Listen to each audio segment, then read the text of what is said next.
La Côte d'Ivoire reçoit des équipements militaires de la part de l'Union européenne. Bonjour et bienvenue sur ActuPV.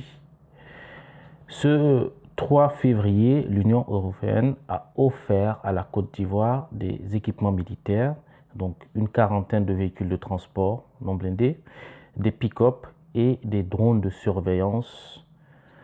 Ce don est fait par le Fonds européen pour la paix dans le but de lutter contre le terrorisme et aussi de protéger les populations dans les zones sensibles.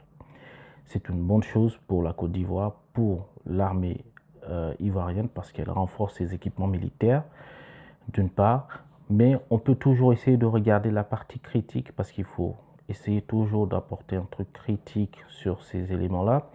C'est aussi dire que ça empêche finalement la Côte d'Ivoire, l'armée ivoirienne, de diversifier ses partenaires militaires dans un sens. Parce qu'effectivement, s'ils ont ces équipements, plus besoin d'en acheter chez d'autres partenaires. Pourtant, dans l'armement, dans tout, ça revient un peu à la vidéo que j'ai faite pour le Mali, il faut toujours diversifier ses sources. C'est très important parce que nul ne peut prédire l'avenir. On ne sait pas, peut-être que la Côte d'Ivoire pourrait avoir des petits soucis avec l'Union européenne.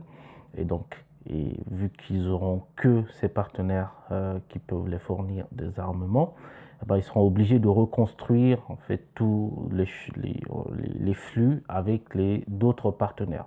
Donc, vaut mieux dès maintenant, en zone de paix, en période de paix, diversifier ses partenaires. C'est ce que fait les pays de l'AES.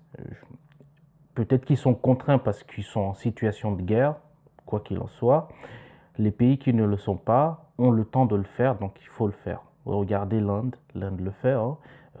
Plein de pays, de gros pays le font justement pour pouvoir toujours déjà permettre une stabilité entre les différentes puissances, parce que voilà. Et puis, ça leur permet aussi d'être sereins dans l'avenir. En tout cas, l'armée ivoirienne se renforce à partir de l'équipement de transport et de drones. Et donc, je pense que le drone sera l'équipement le plus convoité par toutes les armées. Et c'est normal. Dites-moi en commentaire ce que vous en pensez de cette information. Merci et à très bientôt sur ActuPV. Ciao, ciao.